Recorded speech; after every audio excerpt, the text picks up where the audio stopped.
దేవునికి స్తోత్రం. ప్రియమైన వారలారా, రక్షకుడును ప్రభు అయిన యేసుక్రీస్తు వారి నామంలో మీకు శుభములు, వందనాలు తెలియజేస్తూ ఉన్నాం. దేవుడు మిమ్మలను, మీ బిడ్డలను, మీ కుటుంబములను బహుగా దీవించి ఆశీర్వదించునుగాక. ఆమెన్. God bless you. దేవునికి స్తోత్రం. హల్లెలూయా. ప్రియమైన దేవుని బిడ్డలారా, దైవ భక్తి అనేది ప్రతి మనుష్యుడికి ఉంటుంది. దేవుని ఎడల భక్తి, భయము అన్నీ ఉంటాయండి.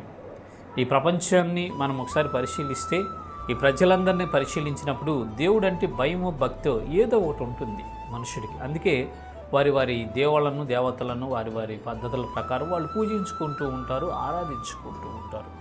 నిజమైన దేవుడు యేసుప్రభువారేనండి. యేసుప్రభువారు తప్ప దేవుడు లేరు. సత్యం, మార్గం ఆయనే, జీవం ఆయనే. ఆయన తప్ప దేవుడే లేడు. ఆయన యందు మనం భక్తి కలిగి ఉండాలి. ఆయన అంటే మనకు భక్తి ఉండాలి. ఆ భక్తి ఎలాంటి భక్తి కలిగి ఉంటే మనము గొప్ప లాభ సాధనంగా మార్చబడతాము, ఎలాంటి భక్తి మనకు ఉండినప్పుడు అది గొప్ప లాభముగా మనకు మార్చబడుతుంది అని మనం ఒకసారి ఆలోచించినట్లయితే, పరిశుద్ధ లేఖనాల్లో ఈ రీతిగా దేవుడు మన కొరకు రాయించి ఉన్నాడండి. మొదటి తిమోతి పత్రిక 6వ అధ్యాయము 6వ వచనం మనం చూస్తే ఈ రీతిగా రాయబడి ఉన్నది. సంతుష్టి సహితమైన దైవభక్తి గొప్ప లాభ సాధనమై ఉన్నది. దేవునికి స్తోత్రం. హల్లెలూయా. ప్రియమైన దేవుని బిడ్డలారా, సంతుష్టి సహితమైన దైవభక్తి గొప్ప లాభ సాధనమై ఉన్నది అని పరిశుద్ధ లేఖనాలు సెలవిస్తున్నాయి. సంతుష్టి సహితమైన దైవభక్తి అంటే సంతృప్తికరమైన దైవభక్తి.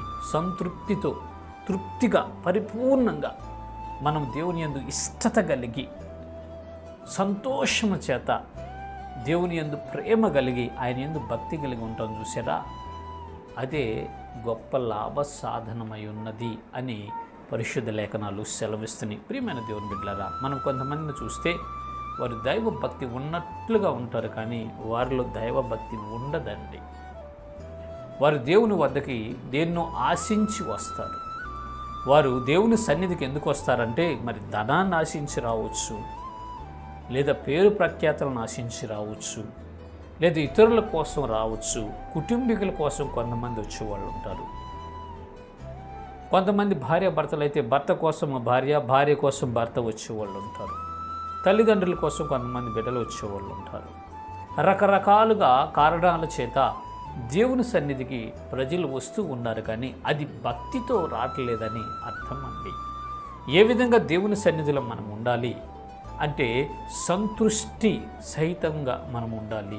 హృదయపూర్వకంగా, పరిపూర్ణమైన ఆనందముతో, సంతృప్తితో మనము దేవుని సన్నిధిలో ఉండి భక్తి చేసినప్పుడు అది మనకు గొప్ప లాభ సాధనంగా మార్చబడుతుంది అని పరిశుద్ధ లేఖనాలు సెలవిస్తున్నాయి. ప్రియమైన దేవుని బిడ్డలారా, వాక్యం వింటున్నటువంటి ప్రజలారా, సహోదరి సహోదరుడా, మరి నీవు దేని కొరకు నువ్వు దేవుని సన్నిధికి వెళుతూ ఉన్నావు?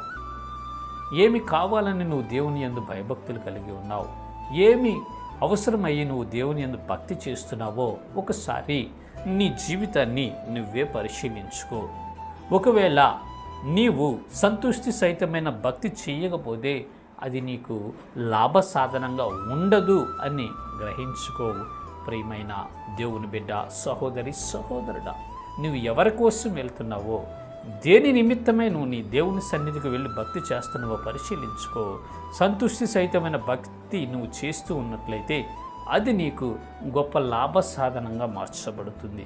అది నీకు గొప్ప లాభంగా ఉండి రేపు పరలోక రాజ్యములో, నిత్య రాజ్యములో యుగయుగాలుండే బహుమానాన్ని నువ్వు పొందుకోగలుగుతావు. ఒకవేళ నీ భక్తి సంతుష్టి సహితమైన భక్తి కాకపోతే నువ్వు నష్టాన్నే చూస్తావు. ప్రియమైన దేవుని బిడ్డలారా, దయచేసి గమనించండి. మీ జీవితాలను, మీ ప్రవర్తనను, మీ భక్తి విధానమును మీరు పరిశీలన చేసుకొని ఏ రీతి భక్తి మీరు చేస్తున్నారో గ్రహించుకోనండి. ఒకవేళ మీరు సంతుష్టి సహితమైన భక్తి చేయకపోతే ఈ దినము నుంచి మీ మనస్సులు మార్చుకొని మారు మనస్సు పొంది సంతుష్టికరమైన సంతృప్తితో, సంతోషంతో, ఉత్సాహంతో, ఆసక్తి కలిగి దేవుని యందు భక్తి చేయండి. ఆయన ఇచ్చే గొప్ప లాభమును పొందుకొని యుగ యుగాలు ఆనందించండి. ఇటు కృప దేవుడు మనందరికీ కలుగు చేయనుగాక. ఆమెన్. God bless you. దేవునికి స్తోత్రం. హల్లెలూయా.